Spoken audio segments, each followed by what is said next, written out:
MPL को कहाँ तक लेके जाना है अभी आप वो तो देखते जाइएगा। पहले अगले साल फिर से उस पर बात चर्चा होगी, लेकिन हर साल जैसे मैंने कहा है हर साल हमें एक नई ऊंचाई को लेके जाना है MPL. Thank you sir. Thank you. हो जाए जी। आपको जिम्मेदारी नहीं मिली, कैसे महसूस कर रहे हैं? बहुत ही भावुक समय है मेरे लिए। जैसे मैंने कहा है, यही जिम्मेदारी मेरी दादाजी को दी गई थी और मेरे पिता ज्योतिरादित्य सिंधिया जी को भी दी गई थी। और मैं बहुत खुश हूँ कि हमारे एमपीसीए के परिवार ने मुझे ये मौका दिया है और समझा है कि मैं ये जिम्मेदारी आगे लेके जा सकता हूँ। और मेरा यही उद्देश्य होगा कि मैं मध्य प्रदेश क्रिकेट को एक नई ऊंचाई पे लेके आऊं और सबको मेरे साथ एक परिवार की तरह लेके जाऊं और हमारे युवा क्रिकेट को और जोश दिलवाऊं और ग्रामीण स्तर पे पहुंचाऊं। प्रायोरिटीज क्या रहेंगी सर? वही ग्रामीण क्रिकेट, महिला क्रिकेट और अपने डिविजन्स पे, अपने डिस्ट्रिक्ट्स पे फोकस रखूं ताकि वो और हमारे करीब आए। बिल्कुल। उन्होंने मुझे जिम्मेदारी दी है, उसके लिए मैं उनको बहुत बहुत धन्यवाद देना चाहूँगा। जो हमारी टीम है जो आज आई है सामने, जो पिछले 6 साल से हमारे प्रेसिडेंट हैं अभिलाष जी, संजीव जी, नवनीत जी, संध्या जी, उनको सबको मैं धन्यवाद कहना चाहूँगा जो 6 साल में उन्होंने मध्य प्रदेश क्रिकेट एसोसिएशन के लिए किया है। इन 6 साल में हमारे प्रदेश की कई चीज़ें, हमारी रणजी ट्रॉफी, विमेंस ट्रॉफी, पिछले साल हमारा एक बहुत खूबसूरत म्यूजियम भी शामिल हुआ है, कहीं भी देश में नहीं। बहुत बहुत धन्यवाद कहना चाहूँगा जिस तरीके के साथ प्यार से उन्होंने क्रिकेट को बढ़ावा दिया है मध्य प्रदेश में। उनसे सीख लेके मेरा भी यही विश्वास है कि हम भी मध्य प्रदेश क्रिकेट एसोसिएशन को आगे लेके जाएंगे और पूरे देश में नंबर 1 बनाएंगे। मेरे लिए एक बहुत भावुक समय भी है क्योंकि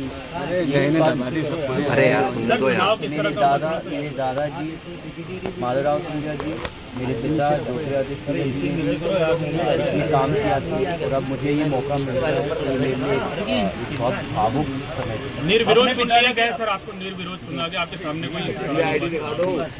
ये एक उदाहरण है कि मध्य प्रदेश क्रिकेट एसोसिएशन एक परिवार है और एक परिवार हमेशा एक साथ हाथ में हाथ मिला के निर्णय लेती है। तो ये एक उदाहरण है कि पूरे देश में एक ही मध्य प्रदेश क्रिकेट एसोसिएशन है जो जिस तरीके के साथ पारिवारिक संबंध के साथ चुनाव भी। बतौर अध्यक्ष क्या प्राथमिकता रहेगी कि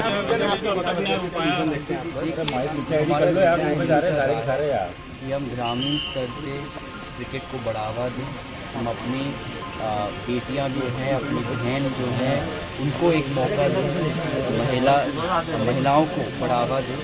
इसके साथ साथ हम चाहते हैं कि हर एक डिवीज़न, हर एक डिस्ट्रिक्ट को भी हमारे पास लाया जाए ताकि हम उनकी जो मुश्किल हैं, उनकी कठिनाई है वो भी समझें और कुछ इनके लिए लाभ लेके आएँ।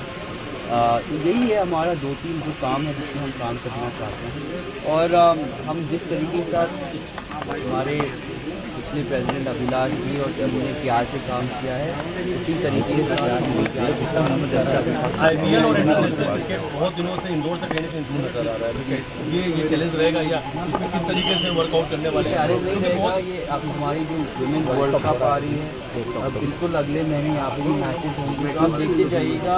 हर साल कुछ ना कुछ आपके लिए ये आईपीएल माना जा सकता है, आने वाला आईपीएल सीजन इंदौर में देखने को मिलेगा। मैं अभी इस पे बात नहीं करता। मध्य प्रदेश में कहीं ज़्यादा पोटेंशियल हम देख रहे हैं। पाटीदार, वेंकटेश जैसे कई सारे खिलाड़ी हैं जो कहीं अच्छा परफॉर्मेंस कर रहे हैं। बहुत सारे और खिलाड़ी हैं ग्रामीण, जैसे कि आपने कहा ग्रामीण उनके लिए सर्चिंग के लिए या ऐसा कोई कैंप चलाएं जिससे बिल्कुल हम स्काउटिंग सिस्टम करेंगे और अभी स्काउटिंग सिस्टम है और ये लेकिन हम उसको मजबूत करें और हर जिले में जाके समझेंगे कि कैसे चलना है। तो यही हमारा उद्देश्य पहले समझना है, उसके बाद समाधान आगे।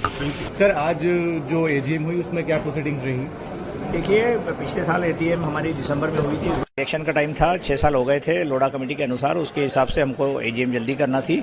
उसमें एनुअल रिपोर्ट, ऑडिटेड अकाउंट्स और बाकी सारी जो चीज़ें जो फॉर्मेलिटी है वो होती है, और इलेक्शन का एजेंडा था जो चूँकि यूनानिमसली इलेक्शंस हो गए थे तो इसीलिए इलेक्शन के एजेंडा में बहुत ज़्यादा समय नहीं रहा। बाकी सब लोगों ने जो पिछले 6 साल का टेन्योर रहा मेरी अध्यक्षता में, उसके लिए धन्यवाद दिया सब लोगों ने। श्री ज्योतिरादित्य सिंधिया ने कहा कि इस तरीके का बढ़िया म्यूज़ियम या ग्वालियर का जो स्टेडियम इस 6 साल में बना है ये इतिहास बन गया है मध्य प्रदेश क्रिकेट एसोसिएशन के लिए। और वो बाकी सारी चीज़ें के मेंबर्स ने अलग अलग मुद्दे पर बातचीत करी, लेकिन मूलतः जो एजीएम थी वो मुश्किल से 1 घंटा चली और उसमें किसी तरीके का कोई अपेक्षित जो था कोई इस तरीके से विवाद नहीं हुआ।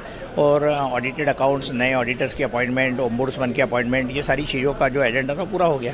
सर प्लास्टिक नहीं चाहिए, ऊपर ले जाकर रख सर आपके 6 साल रहे, नई लीडरशिप आई, कैसा देखते हैं? बहुत अच्छा लग रहा है। नई लीडरशिप आएगी तो नई ऊंचाई पर एमपीसीए जाएगा, ऐसा निश्चित रूप से लगता है, क्योंकि जब नया ब्लड आता है, नए नए विचार आते हैं तो निश्चित रूप से और आगे की तरफ हम जाते हैं, क्योंकि ये जो युग है वो लगातार आगे बढ़ते जा रहा है तेज़ी से। तो नई नई कल्पनाएँ, नई नई परिकल्पनाओं का स्वागत होना चाहिए। और एक युवा अध्यक्ष बन गए हैं मध्य प्रदेश क्रिकेट एसोसिएशन के, बहुत बड़ा स्टेट है। हमने पिछली बार मध्य प्रदेश क्रिकेट एसोसिएशन को बीसीसीआई ने बेहतरीन एसोसिएशन का दर्जा दिया था, तमगा दिया था। और नई नई चीज़ें होंगी, एमपीएल होगा, नई सारी चीज़ें होगा। कुछ ही दिनों में हम वर्ल्ड कप क्रिकेट चैंपियनशिप करने जा रहे हैं। पहली बार महिलाओं की world cup cricket championship Indore में 5 मैचेस हो रही है। तो इन सब चीज़ों के लिए जो चैलेंजेस है उसके लिए कमिटीज़ बनाएंगे। आज ऑर्गेनाइजिंग कमेटी की मीटिंग भी होगी। तो ये सारी चीज़ें लगातार इसमें मीटिंग में बहुत चर्चा में हुई और निश्चित रूप से नई टीम का स्वागत है। पूरी कार्यकारिणी का निर्विरोध चुना जाना कैसा देखते हैं? बहुत अच्छा है।